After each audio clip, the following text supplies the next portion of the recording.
దేవుని నామానికి మహిమ కలుగును గాక. ఈ అవకాశం ఇచ్చిన మన ఆత్మీయ తండ్రి గారికి, ఆత్మీయ తల్లి గారికి నా హృదయపూర్వక వందనాలండి. కూడి వచ్చిన మీ అందరికీ నా హృదయపూర్వక వందనాలు. త్వరగా బైబిల్ గ్రంథం తెరిచినట్లయితే ఈ రోజున వాగ్దానం చూద్దాం. ద్వితీయోపదేశ కాండము 26వ అధ్యాయము 7వ వచనము. ద్వితీయోపదేశ కాండము 26వ అధ్యాయము 7వ వచనం. 167వ పేజీ, ద్వితీయోపదేశ కాండము 26వ అధ్యాయము 7వ వచనం చదవాలి. మనము మన పితరుల దేవుడైన యెహోవాకు మొరపెట్టినప్పుడు యెహోవా మన మొరను విని మన బాధను ప్రయాసమును మనకి కలిగిన హింసను చూచెను. ఎక్కడి వరకు అక్కడ కళ్ళు మూసుకున్నట్లయితే చిన్న ప్రార్థన చేసుకుందామండి. మహాపరిశుద్ధుడైన ప్రేమగల తండ్రి, వాగ్దానం ద్వారా కూడి వచ్చిన బిడ్డలతో నిలబడినాతో మైక్ చదవడం ద్వారా వింటున్న ప్రతి ఒక్కరితో, లైవ్లో చూస్తున్న ప్రతి ఒక్కరితో మీరే మాట్లాడమనుకోవచ్చు. ఏసీ అతి పరిశుద్ధులను ప్రార్థించి అడిగి వేడుకుంటున్నాం మా పరమ తండ్రి, ఆమేన్. మరొకసారి చదువుకుందామండి, చదవాలి. మనము మన పితరుల దేవుడైన యెహోవాకు మొరపెట్టినప్పుడు యెహోవా మన మొరను విని మన బాధను ప్రయాసమును మనకు కలిగిన హింసను చూచెను. చాలమ్మ.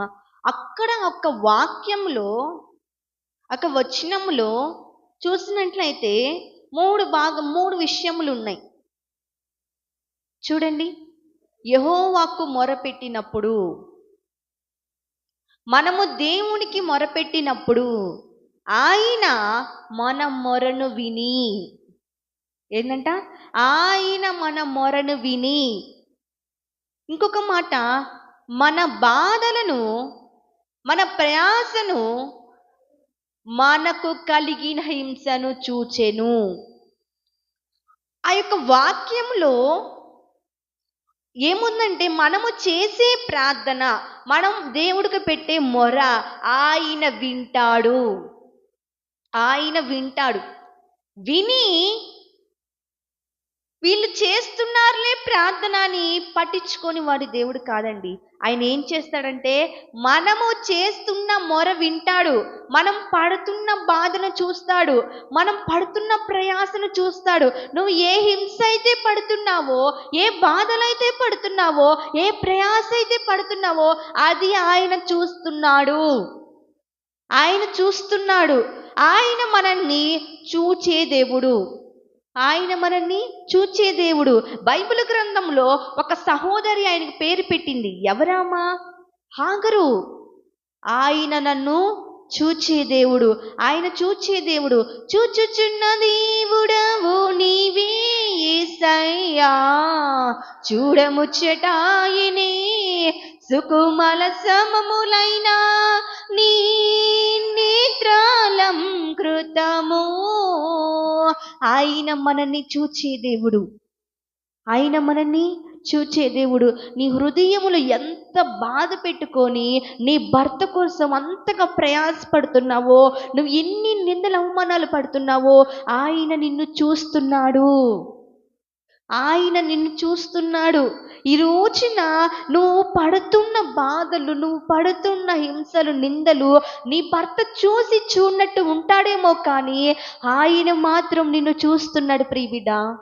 ఆయన నిన్ను చూస్తున్నాడు. నువ్వు గుండెల్లో ఎంత బాధ అయితే పెట్టుకొని ఈ రోజున లైవ్ చూస్తున్నావో, ఎంత బాధ అయితే పెట్టుకొని దేవుడు వాక్యం వింటున్నావో, ఆయన నిన్ను చూస్తున్నాడు. ఆయన నిన్ను చూస్తున్నాడు. చూచి విడిచిపెట్టే దేవుడు కాదు. కనీసం ఎవరికన్నా చెప్పుకోవడానికి కూడా, నీ బాధ పంచుకోవడానికి కూడా ఎవరూ లేరని బాధపడుతున్నావా?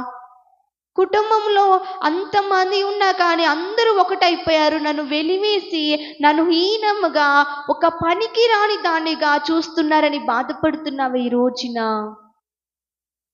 నీ మాట చెల్లట్లేదా? కనీసం నీ బాధ ఒకరికి పంచుకున్నామంట మనుషులు కూడా లేరా? బాధపడుతున్నావా? గుండెంత బరువెక్కిపోయిందా? కన్నీళ్ళు ఆగట్లేదా? నా దేవుడు నిన్ను చూస్తున్నాడు ప్రియబిడ్డ. నువ్వు ఏ బాధతో వచ్చి కూర్చున్నావో, నీ హృదయములో ఎంత బాధ అయితే ఉందో ఆయన చూస్తున్నాడు. ఆయన చూస్తున్నాడు. నువ్వు ఎంతగా అయితే ప్రయాసపడుతున్నావో ప్రార్థనలో నీ భర్త గురించి, ఎంతగా అయితే ఉపవాసాలు ఉంటున్నావో నీ భర్త మార్పు గురించి ఆయన చూస్తున్నాడు. ఆయన చూస్తున్నాడు. బాధపడు మాకు. నువ్వు పడుతున్న నిందలు చూస్తున్నాడు. నువ్వు పడుతున్న హింసలు చూస్తున్నాడు. బాధపడు మాకు. ఈరోజు నా బైబిల్ గ్రంథంలో పాత నిబంధనలో ఒక సహోదరిని దేవుడు చూశాడు.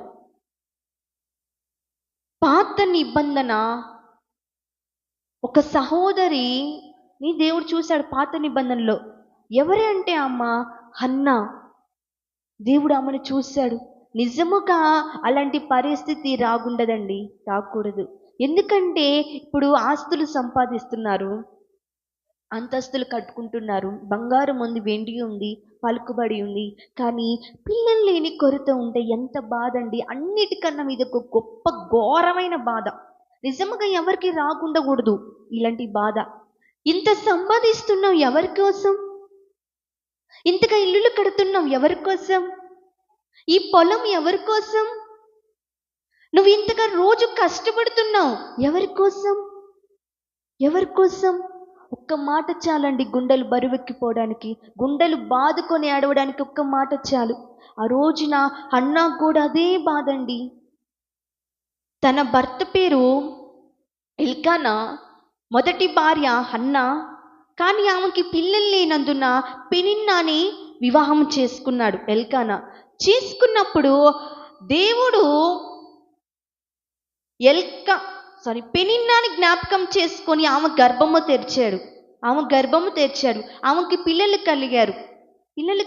కానీ అన్నాకి పిల్లలు లేరు.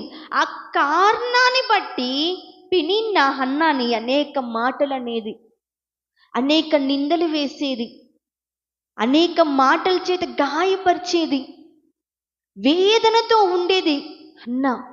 కానీ ఒక రోజున తన భర్త దగ్గరికి వెళ్ళి, ఇలా అంటున్నారండి నన్ను, ఇలా నేను బాధలు పడుతున్నానని, ఇలా హింసలేస్తున్నారని, ఇలా నిందలేస్తున్నారని చెప్పినప్పుడు తన భర్త ఒక్క మాట అన్నాడండి, 10 మంది కుమారుల కంటే నేను నీకు విశేషమైన వాడిని కానా? వాళ్ళందరికంటే నేను నీ గొప్పవాడిని కానా అన్న ఒక్క మాట కూడా ఆమెని ఓదార్చల. ఆ యొక్క మాట కూడా ఆమెని బలపరచల. నా భర్త కూడా నన్ను అర్థం చేసుకోవట్లేదు, ఇంత మాటలన్నున్నా,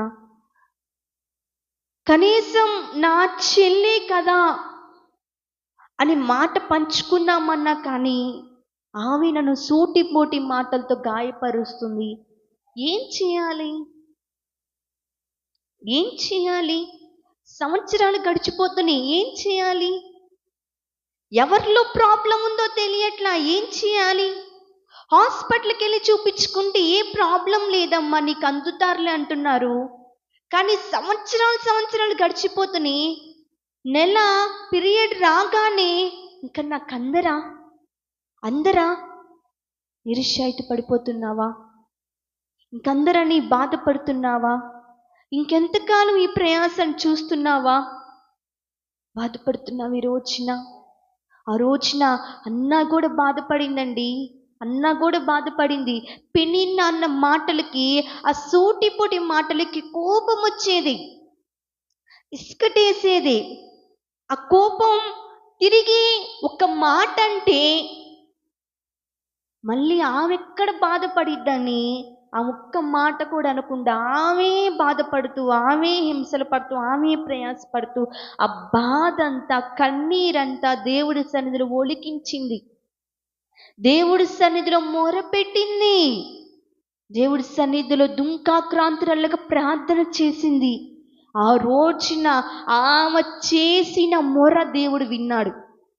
ఆమె చేసిన ప్రార్థన దేవుడు విన్నాడు. ఇందాక మనం చదువుకున్నాం కదా, నువ్వు మొర పెట్టినప్పుడు నీ మొర నేను విన్నా. ఆమె బాధను చూశాడు. ఆమె ఎంతగా ప్రయాసపడుతుందో దేవుడు చూశాడు. ఎంతగా నిందలు పడుతుందో, ఎంతగా అవమానాలు పడుతుందో దేవుడు చూశాడు. చూసి విడిచిపెట్టాడా? దేవుడు చూసి ప్రార్థన ఆలకించలేదా? చూశాడండి. ఆమె ప్రార్థన ఆలకించాడు. ఆమె ప్రయాస ఆలకించి గొప్పగా రాజులు సైతం అభిషేకించే సమూయేలుని దేవుడు ఆమెకి బహుమానంగా ఇచ్చాడండి.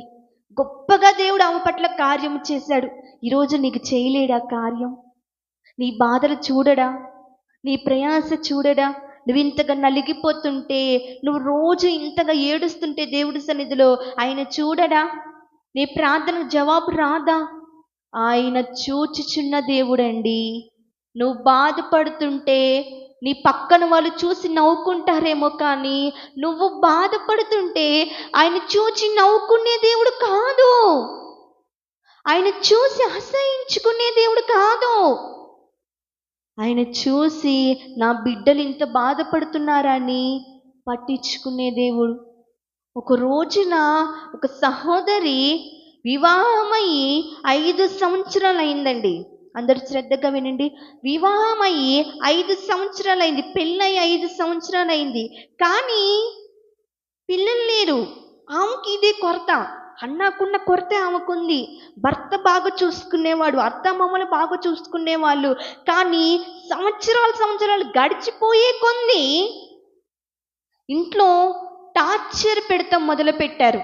అంటే ఇబ్బంది పెడతాం మొదలుపెట్టారు.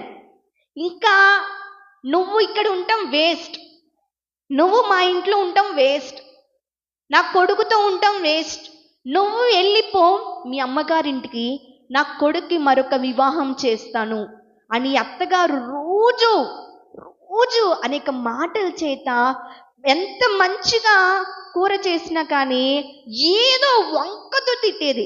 ఎంత మంచిగా పనులు చేసినా కానీ ఏదో వంకతో తిట్టేది. కనీసం తినేటప్పుడు కూడా ప్రశాంతము లేకుండా, కనీసం నోట్లో అన్నం పెట్టుకునేటప్పుడు కూడా ఛీ ఇన్ని మాటలన్నా కానీ ఎలా భరిస్తుంది కుక్కలాగా అనేక మాటల చేత గాయపడుతూ వేదనతో నిందలతో ఎందుకు ఈ బ్రతుకు, ఎందుకు ఈ బ్రతుకు, ఇన్ని పనులు చేసినా ఇంతగా చాకిరి చేసినా నాకు ఒక విలువ లేకుండా పోతుంది, నాకు ఒక విలువ లేకపోతుంది. నేను ఏం చేశా? అసలు నా ప్రాబ్లం ఏంటి? పిల్లలు లేకపోతే ఇన్ని నిందలా? పిల్లలు లేకపోతే ఇన్ని అవమానాలా? ఏంది నా ప్రాబ్లం? ఏంది నా పరిస్థితి? రోజుకి ఎక్కువగా మాట్లాడుతుంది. తన అత్త మాట్లాడుతుంది, తన మావయ్య కూడా అనేక మాటలు అంటున్నాడు. ఈ గొడ్డుపోతురాలు ఇంట్లో ఉండటం వల్ల మనకి ఇంట్లో కలిసి రావట్లేదు, ఏమని పంపిద్దామని సూటిపోటి మాటలతో గాయపడుతుంది సహోదరి.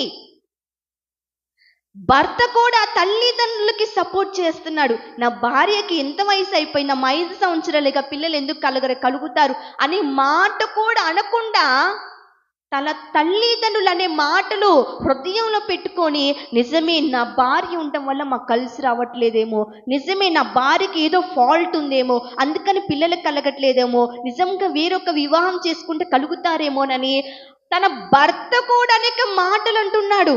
తన భర్త కూడా అనేక విధములుగా టార్చర్ చేస్తున్నాడు. ఒక రోజున ప్రేమగా స్వీటులు తీసుకొచ్చి దాని కింద స్వీట్ బాక్స్ కింద ఒక పేపర్ పెట్టి స్వీటులు తినని చెప్తున్నాడంట తన భర్త. ఎందుకు రోజు ఇంత ప్రేమగా ఉండడు, ఈరోజు ప్రేమగా స్వీటులు తెచ్చాడని తినగానే బాక్స్ చేతిలో పెట్టిన కానీ ముందు పేపర్ తగిలిన, దానిపైన స్వీట్ బాక్స్ ఉంది. ఏంటి పేపర్ అని చూసిన కానీ డైవర్స్. ఎందుకు? పిల్లలు లేని కొరత. ఇంకెంతకాలం నీ వల్ల యూస్ లేదు, నువ్వు వెళ్ళిపో, నేను ఇంకొక వివాహం చేసుకుంటానని తన భర్తే డైవర్స్ పేపర్ తీసుకొచ్చి తను సంతకం పెట్టి ఆమెను సంతకం పెట్టమంటున్నాడు. ఈ స్వీట్ బాక్స్ తిని నువ్వు సంతకం పెట్టి బ్యాగ్ తీసుకొని మీ ఇంటికి వెళ్ళిపో.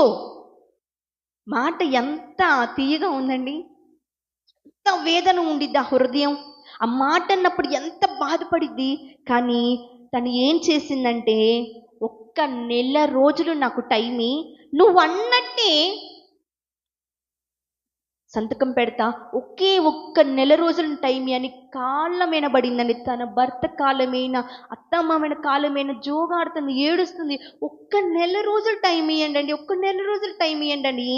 ఒక్క నెల రోజులేగా, ఇన్ని సంవత్సరాలు చూసి ఒక్క నెల రోజులే కానీ వాళ్ళ పుట్టింటికి ప్రేమగా తన భర్తే స్వయంగా వదిలిపెట్టి, నేను నెల రోజులు ఊరెళ్తున్నాను అత్తయ్య గారు, మీ అమ్మాయిని మీ దగ్గర చూసుకోండి అని ప్రేమగా మాట్లాడి వదిలి వెళ్ళిపోయాడు. కానీ అస్సలు సిచ్యువేషన్ ఏంటో ఆ హృదయానికి తెలుసు, కన్న తల్లిదండ్రులకు తెలియదు కదండి. కన్న తల్లిదండ్రులకు తెలియదుగా. వచ్చిన దగ్గర నుంచి ఏడుస్తానే ఉంది. కనీసం వాళ్ళ అమ్మ ఏదైనా పెట్టినా కానీ తినకుండా ఏడుస్తానే ఉంది. ఎందుకమ్మా ఇంతగా ఏడుస్తున్నావు? ఎందుకు ఇంతగా బాధపడుతున్నావు? ఏమైందమ్మా? మీ ఇంట్లో ఏమన్నా గొడవ జరిగిందా? ఎందుకు ఏడుస్తున్నావంటే, తన తల్లిదండ్రులు ఇద్దరిని పట్టుకొని బోర్లుగా ఏడుస్తూ, నా భర్త నాకు విడాకులు ఇస్తాడంటున్నారు నాన్న, నేను ఏం చేశాను నాన్న? పిల్లలు నేను కొరుతుంటే, పిల్లలు పుట్టకపోతే నాకు విడాకులు ఇస్తాడా నా భర్త? ఇంతగా ప్రేమగా చూసుకున్న నా భర్తే నన్ను అర్థం చేసుకోలేదే, ఏంది నా పరిస్థితి? ఒక్క నెల రోజులు టైం అడిగి వచ్చానా, ఏం చేయాలో నాకు అర్థం కావట్లేదు నాన్న అని గట్టిగా పట్టుకొని ఏడుస్తుంది. తన తల్లిదండ్రులు కూడా ఏడ్చుకొని తర్వాత ఒక్క మాట అన్నారు, నెల రోజులే కదమ్మా, ఒక్క క్షణము చాలమ్మా, మనం నమ్ముకున్న దేవుడు నీ గర్భం తెరవడానికి ఒక్క క్షణము చాలు, మందిరానికి వెళ్దాం రామ్ అని చెప్పేసి దేవుడి సన్నిధికి తల్లిదండ్రులు తీసుకొని వచ్చారండి.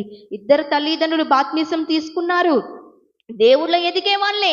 కానీ అన్యులు వివాహం చేయడం వల్ల ఆమె దారి తప్పిపోయింది. ఆ అమ్మాయి సహోదరి దేవుడి సన్నిధికి తీసుకొచ్చినప్పుడు దేవుడు ఆమెతో మాట్లాడుతున్నాడు. ఈ రోజున నువ్వు ఏ బాధపడుతున్నావో, ఎంతగా ప్రయాసపడుతున్నావో, ఎంతగా నిందల అవమానాలు మోస్తున్నావో, నా దేవుడు నిన్ను చూచాడు. నీ భర్త పట్టించుకోవట్లేదని బాధపడుతున్నావు. ఈ రోజున నీ భర్త విడాకులు ఇస్తాడని బాధపడుతున్నావా? ఇంకా బిడ్డల్ని ఎలా పోషించాలి, బిడ్డల్ని ఎలా చదివించాలి, బిడ్డల్ని ఎలా చూసుకోవాలి, నా భర్త విడాకులు ఇస్తే నేను ఎలా బ్రతకాలి? బాధపడుతున్నావు. ఈ రోజున బాధపడుతున్నావా అని దేవుడు ఆ సహోదరితో మాట్లాడినప్పుడు పెద్దగా వాక్యం చెప్తున్నా వినిపించుకోకుండా పెద్దగా ఏడుస్తుంది, బిగ్గరగా కేకలు వేసి ఏడుస్తుంది. యేసయ్యా, నా బాధను చూస్తున్నావయ్యా, నా ప్రయాసను చూస్తున్నావయ్యా, నేను పడుతున్న నిందల అవమానాలు చూస్తున్నావయ్యా అని బోర్ల ఏడుస్తుంది. దైవ సేవకుడి దగ్గరకు తీసుకొచ్చినప్పుడు సేవకుడు ఒకే ఒక్క మాట అన్నాడు. ఆ రోజున హన్నా దేవుడి సన్నిధిలో దుంకాక్రాంతురాల్లాగా ప్రార్థన చేసింది. ఆమె బాధను చూసిన దేవుడు నీ బాధ చూడడా? నువ్వు పడుతున్న నిందల అవమానాలు చూడడా? నువ్వు ఎంతగా ప్రయాసపడుతున్నావో పిల్లల విషయంలో చూడడా? ఆయన చూసే దేవుడు నీతో మాట్లాడుతున్నాడు. ఆయన చూసే దేవుడు. నువ్వు ఇంతగా నలిగిపోతున్నావు, ఆయన చూస్తున్నాడు.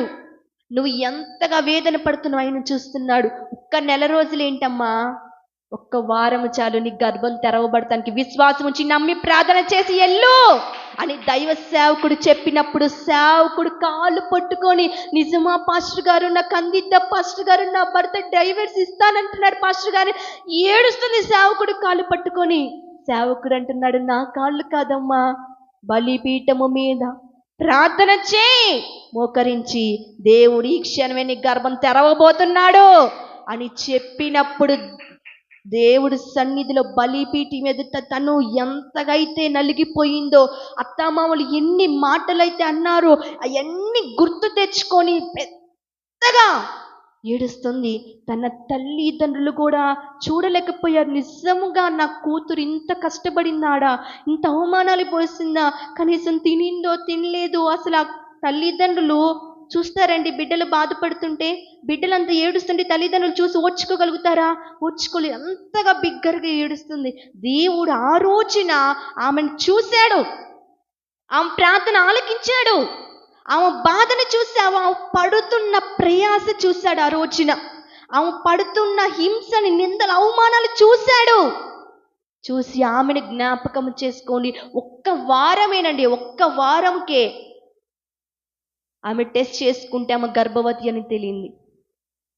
ఆమె టెస్ట్ చేసుకుంటే ఒక్క వారము రోజులేనేనండి తారుమారు చేశాడు. తన భర్తకు చెప్పినప్పుడు అబద్ధాలు ఆడుతున్నావా విడాకులు ఇవ్వాలంటే, కాదండి మా ఇంటికి రండి, మీ అమ్మ మీ నాన్న కూడా తీసుకుంటారంటే అందరూ ముగ్గురు వచ్చారు. ఆ టెస్ట్ చేసిన టెస్టర్ కూడా చూపించింది. ఏమి జరిగింది? ప్రార్థన చేశానండి, నా దేవుడే ఈ కార్యం చేశాడనగానే ఆయనేనండి సాక్ష్యం చెప్పింది. ఆమె కూడా సాక్ష్యం చెప్పలా, ఆయనే సాక్ష్యం చెప్పాడు దేవుడి సన్నిధిలో. నా దేవుడు నా భార్యని జ్ఞాపకం చేసుకున్నాడు, నన్ను జ్ఞాపకం చేసుకోవడం మా పట్ల కార్యం చేశాడని. ఈరోజు నిన్ను జ్ఞాపకం చేసుకోడా? నువ్వు పడుతున్న ప్రయాసం చూడడా? నువ్వు పడుతున్న నిందలు చూడడా? నువ్వు ఎంతగా నలిగిపోతున్నావో, ఎంతగా జోగాడుతున్నావో ఆయన చూడడా? ఆయన చూడడా? బిడ్డల్ని ఎలా పోషించాలో, ఎలా ఆరోగ్యం వచ్చిందో, ఎన్ని హాస్పిటల్ తిరిగినా, ఎంతగానో ప్రయత్నించినా ఈ స్వస్థత రావట్లేదే, జీవితాంతం ఈ టాబ్లెట్లు వేసుకోవడమేనా, జీవితాంతం ఈ మందులు మింగడమేనా, నా పరిస్థితి ఏంటి? బాధపడుతున్నావు ఈ రోజున? బాధపడుతున్నావా? బిడ్డల్ని ఎలా చూసుకోవాలి, బిడ్డలకి స్వస్థత రాదా, ఇంకా జీవితాంతం ఇదే పరిస్థితేనా? ఇదే పరిస్థితినా? ఒక్క 2 రోజులైతే నేను చూడగలుగుతున్నాను, సంవత్సరాలు గడిచిపోతున్నాయి అయ్యా, సంవత్సరాలు గడిచిపోతున్నాయి. బిడ్డల్ని ఎలా చూసుకోవాలి? బిడ్డలు బాగుపడరా? నా భర్త ముందు మానుకోడా? నా కుటుంబం కట్టబడదా? నా కుమారుడు వివాహం కాదా? నా కుమారుడు జాబు రాదా? ఏందయ్యా చూస్తున్నావు కదయ్యా నా బాధలు అంటున్నావా? ఆయన నిన్ను చూస్తున్నాడండి, నీ బాధలు చూస్తున్నాడు, నువ్వు పడుతున్న ప్రయాస చూస్తున్నాడు. నువ్వు ఎంతగానో దేవుడి సన్నిధి ఉపవాసాలు ఉండి ఎంతగా జోగాడి కన్నీరు కాచి ప్రయాసపడుతున్నావు, ప్రయాస చూస్తున్నాడు. నువ్వు పడుతున్న హింసని చూస్తున్నాడు. బాధపడమాకు, దిగులు చెందమాకు, ఆయన చూస్తున్నాడు. అన్నాడు జ్ఞాపకం చేసుకున్న దేవుడు నిన్ను జ్ఞాపకం చేసుకోడా? ఖచ్చితంగా జ్ఞాపకం చేసుకుంటాడు. అలానే కొత్త నిబంధనలో కూడా ఒక ఆమెని జ్ఞాపకం చేసుకున్నాడంట. చూద్దామా, లూకా సువార్త 7వ అధ్యాయము 11వ వచనం.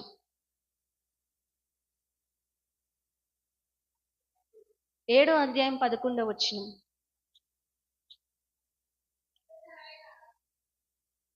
లూక్ చాప్టర్ 7వ అధ్యాయం 11వ వచనం చదవాలి. వెంటనే ఆయన 13వ వచనం అండి. ప్రభు ఆమెను చూచి ఆమె యందు కనికరపడి ఏడవద్దని ఆమెతో చెప్పి దగ్గరకు వచ్చి పాడెను ముట్టగా మోయుచున్నవారు నిలిచిరి. చాలమ్మా. ఎవరే అమ్మా? యేసుక్రీస్తు ప్రభు నాయను అను గ్రామానికి శిష్యులతో వెళుతుండగా అక్కడ తన భర్తని కోల్పోయింది విధవరాలు. బిడ్డ చనిపోయి ఉన్నాడు. ఏం చేయాలో తెలియక ఏడుస్తుంది, బాధపడుతుంది. బంధువులు చుట్టాలు అందరూ వచ్చారు. అమ్మ ఏడవ మాకమ్మ అంటే ఆ మా పట్ల. కానీ ఆ క్షణములో, ఆ టైంలో యేసుక్రీస్తు ప్రభు ఆ ప్రాంతానికి వచ్చినప్పుడు ఆమెను చూచి ఆమె మీద కనికరపడి ఏం చేశాడంట? ఆమెను చూసి ఆమె మీద కనికరపడి ఆమె దగ్గరికి వెళ్ళినప్పుడు, అమ్మా ఏడవద్దమ్మా అని తన కుమారుడు పడి ఉన్న పాడిని ముట్టినగానే తన కుమారుడు లెగిచాడండి. తన కుమారుడు లేచాడు. అంటే ఆమె విధవరాలు ఇక కుమారుడే కోల్పోయింది. ఇంకా నీ పరిస్థితి ఏందమ్మా? ఇంకా నీ పరిస్థితి ఏంది? నువ్వు ఎవరి కోసం బ్రతుకుతావు? ఎవరి కోసం ఏం సంపాదిస్తావు? అనేక మాటలు అన్నారు ఆ రోజునామని. ఆ హృదయములో ఏమో బాధ ఉంది, కుమారుడు కోల్పోయాడు, భర్త కోల్పోయాడు, ఏంది నా పరిస్థితి? ఈ కుమారుడు కోసమే కదా ఇంతగా ప్రయాసపడి కష్టపడి వాడిని చదివించి కష్టపడి వాడిని చూసుకుంటుంది. ఈ నిందలు ఏంది? ఈ అవమానాలు ఏంది నా పరిస్థితిని బాధపడుతుంది ఆ రోజున. కానీ ఆమెను చూచిన దేవుడు నిన్ను చూడడా? నీ హృదయంలో ఎంత బాధ ఉందో ఆయన చూడడా? విధవరాలైన నా భర్తని కోల్పోయి ఉన్నా, నా బిడ్డ కోసం బ్రతుకుతుంటే బిడ్డని కోల్పోయి ఇంకా నా పరిస్థితి ఏంటి? నేనే ఇంత బాధలు పడుతుంటే ఈ నిందలేంది, ఈ అవమానాలేంది అని బాధపడుతున్నప్పుడు దేవుడు ఆమెను చూశాడు. ఆ కన్నీటిని ఆపివేశాడు. కానీ ఈ రోజున నిన్ను చూడడా? నువ్వు ఎంతగా నలిగిపోయి నీ హృదయంలో వేదన పడుతున్నావో ఆయన నిన్ను చూడడా? నీ హృదయం అంత బాధతో, నిందలతో, అవమానాలతో రాత్రి అంతా ఏడ్చుకుంటున్నావని ఆయన నిన్ను చూడడా? ఇంకా నీ పరిస్థితి, ఇంకా నా పరిస్థితి, బిడ్డలు కోల్పోయాను, భర్తని కోల్పోయాను, బిడ్డల కోసం బ్రతుకుతుంటే ఈ బిడ్డను కూడా కోల్పోయాను, ఏంది నా పరిస్థితి అని ఆమెను చూచిన దేవుడు నిన్ను చూడడా? బిడ్డల కోసమే కదా ఇంతగా బ్రతికింది. వాడు బాగా చదువుకొని, వాడు మంచి ఉద్యోగం చేస్తూ, వాడి కాళ్ళ మీద వాడు నిలబడితే చాలు, ఇంకా నాదేముందులే అనుకొని ఉన్నావు నువ్వు. కానీ నీ కుమారుడే నేను అనేక మాటల చేత గాయపరుస్తుంటే, నీవు బాధపడుతుంటే నా దేవుడు చూడడా? సహోదరి, నా దేవుడు చూడడా? బిడ్డ కోసమే కదయ్యా ఇంతగా కష్టపడి, వాడి కోసమే కదా ఎంత కష్టపడుతుంటే, వాడేందయ్యా ఇన్ని మాటలు అంటున్నాడు, నేనేం చేయాలయ్యా? వాడి కోసమే కదా ఈ వయసులో కూడా కష్టపడుతున్నా, ఏం చేయాలయ్యా అని బాధపడుతుంటే నా దేవుడు నిన్ను చూడడా? ఆయన నీతోనే మాట్లాడుతున్నాడు ఈ రోజున. నువ్వు ఎంతగా బాధలతో నువ్వు దేవుడి సన్నిధిలో వచ్చి కూర్చున్నావో, ఎంతగా నీ హృదయం అంతా నలిగిపోయిందో, ఎంతగా నువ్వు అవమానాలు నిందలు పడుతున్నావో ఆయన నిన్ను చూడడా? రాత్రంతా ఏడ్చుకుంటున్నావు, రాత్రంతా నిద్ర లేక బాధలు గుర్తొచ్చి నిద్ర పట్టగా ఏడ్చుకుంటున్నావు, కన్నీటితో రోదన చేస్తున్నావు, కప్పుకున్న దుప్పటి కూడా తడిచిపోతుంది, కానీ నీ పక్కన పడుకున్న నీ భర్తకు కూడా తెలియదని నువ్వు అనిపిస్తుంది నీకు. కానీ నీ భర్త కూడా పట్టించుకోకపోతే ఆయన చూడడా? నీ భర్త చూడట్లేదు, నీ బిడ్డలు చూడట్లేదు, నీ తల్లిదండ్రులు చూడట్లేదు, కానీ నువ్వు పడుతున్న బాధ ఆయన చూడడా? అందుకని అంటున్నాడు దేవుడు, నీ బాధను, నీ ప్రయాసను, నీ హింసను చూశాడు. హన్నాని చూచిన దేవుడు, సహోదరిని చూచిన దేవుడు నిన్ను చూడడా? నీ హృదయం అంతా నలిగిపోయింది, నీ హృదయం అంతా వేదనతో ఉంది. ఒక్కసారి ఆ హృదయాన్ని ఇట్లా కలిపితే కన్నీళ్ళు ఆగట్లేదా? బిడ్డలకు వస్తున్నారు, బిడ్డలకి పెళ్ళిళ్ళు చేయాలి, డబ్బులు ఎక్కడయ్యా? ఇల్లు కట్టాలి, డబ్బులు ఎక్కడయ్యా? పూర్తి భారం నీ మీదే మోపి ఉన్నా, నా పరిస్థితి ఏంటయ్యా అని దేవుడిని అడుగుతున్నావా? నా దేవుడు నీతోనే మాట్లాడుతున్నాడు. నువ్వు పడుతున్న ప్రయాస, దేవుడి సన్నిధిలో వాడబడుతున్న ప్రయాస, దేవుడి సన్నిధిలో గుప్పుడుతున్న ప్రయాస అన్నీ చూస్తున్న దేవుడు నీ ప్రార్థన ఆలకిస్తున్నాడు. ఇందాక చదువుకున్నాముగా, నువ్వు మొర పెట్టినప్పుడు ఆయన నీ యొక్క మొర విని, నీ బాధను చూసి, నీ ప్రయాసను చూసి, నీకు కలిగిన హింసను కూడా చూశాడు, నువ్వు పడుతున్న నిందల అవమానాలు కూడా చూశాడు. కానీ బాధపడమాకు, ఆయన నిన్ను చూస్తున్నాడు.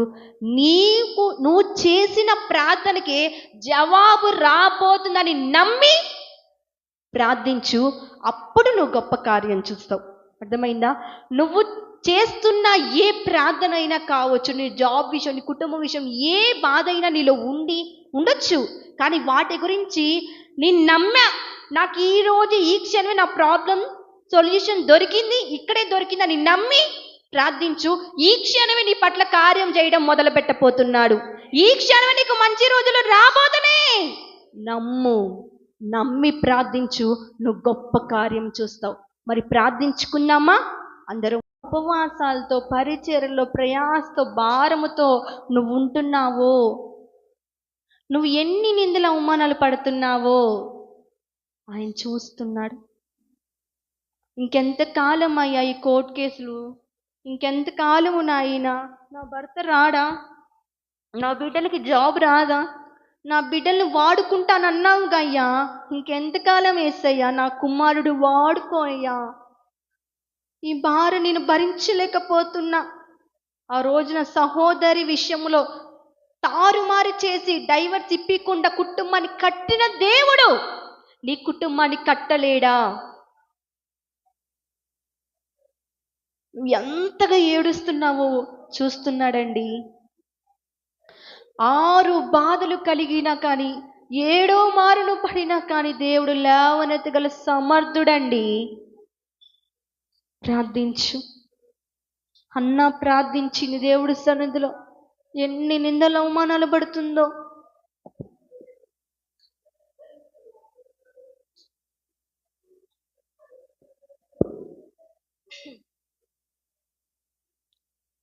రాత్రి అంతా ఏడుపొచ్చిన కంట నీరు ఆగకుండునా, కాలమిక మారకుండునా,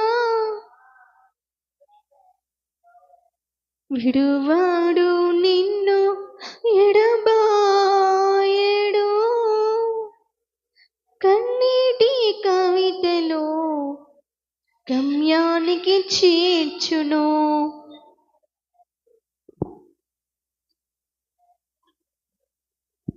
కన్నీరిలమ్మా కరుణించు, యేసు నిన్ను విడువబోడమ్మా, కలవరపడకమ్మా, కరుణించు, యేసు నిన్ను విడువబోడమ్మా.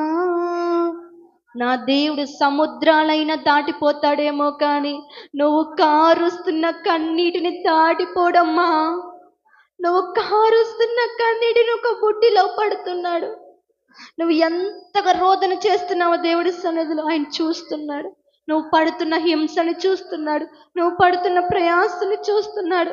నీ హృదయంలో ఎన్ని బాధలు ఉన్నాయి ఆయన చూస్తున్నాడు. ఏడు, దావీదు కుమారుడా, నన్ను దాటిపోకయ్యా, నా కార్యము జరిగించు నాయనా, నాకు జవాబయ్యా, నా బాధలు తొలగించయ్యా, నా కుటుంబంలో సంతోషం నింపయ్యా. రోజు ఏడిపోయినాయన, రోజు ఏడ్చుకోవడమేనాయన, ఇంకెంతకాలం అని. ఇప్పుడైనా నన్ను జ్ఞాపకము చేసుకొని నా పట్ల కార్యము జరిగించయ్యా, నన్ను సంతోషముతో నింపు నాయనా. స్తోత్రము నాయన. మహాపరిశుద్ధమైన ప్రేమగల తండ్రి, నీ నామానికి ఘనమైన స్తోత్రములు నాయన. నీ గొప్ప కృపతో ఈ రోజుని వాగ్దానం ద్వారా మా అందరితో మాట్లాడి మమ్మల్ని బలపరిచినందుకు నీకు వందనాలు ప్రభువా. అవునయ్యా, మేము పెట్టిన మొరను విని మా యొక్క బాధను, మా యొక్క ప్రయాసను, మా యొక్క ఆయా హింసను నువ్వు చూస్తున్న దేవుడు ప్రభువా. నువ్వు గొప్ప దేవుడు కదయ్యా. మా హృదయంలో ఎంత బాధ ఉందో అయా, కట్టుకున్న భర్తే పట్టించుకోలేకపోతున్నాడయ్యా, బిడ్డలు పట్టించుకోలేకపోతున్నారయ్యా. కానీ నువ్వు గొప్ప దేవుడు అయ్యా. మా హృదయంలో బాధను చూస్తున్న దేవుడు, మేము పడుతున్న ప్రయాస చూస్తున్నావయ్యా. మా మీద ఎన్ని నిందలు అవమానాలు వస్తున్నాయో నువ్వు చూస్తున్న దేవుడు నాయన. ఆ రోజు హన్నాని జ్ఞాపకం చేసుకొని కార్యము జరిగించిన దేవుడు నాయన. అయా నాయన, విధవరాలి పట్ల నువ్వు కృప చూపించిన వాడు నాయన. మా పట్ల నీ కృప చూపించయ్యా. దావీదు కుమారుడా, మమ్మల్ని దాటిపోకు నాయన. అయా, నీ బిడ్డలు ఎంతగానో కన్నీటితో రోదన చేస్తున్నారయ్యా. నువ్వు సముద్రాలైనా దాటిపోతావు కానీ నువ్వు కారుస్తున్న కన్నీటిని దాటిపోకు అన్న దేవుడు నాయన. ఒక్కసారి నువ్వు జ్ఞాపకము చేసుకోండి అయ్యా. ఒక్కసారి మా బాధలను చూస్తున్న దేవుడు నాయన, మమ్మల్ని జ్ఞాపకము చేసుకోండి ప్రభువా. బిడ్డల పట్ల కార్యములు మీరు ఈ రోజు ఈ క్షణమే మొదలు పెట్టండి అయ్యా. కార్యము జరిగించడం సహాయం చేయండి అయ్యా. నీ నామానికి మీరు మరింత మహిమ తెచ్చుకోండి ప్రభువా. మహిమ, ఘనత, ప్రభావాలు మీరు మాత్రమే పొందురని నజరేతుడైన యేసుక్రీస్తు నామమున ప్రార్థించి అడిగి వేడుకుంటున్నాం మా పరమ తండ్రి. ఆమేన్. అందరికీ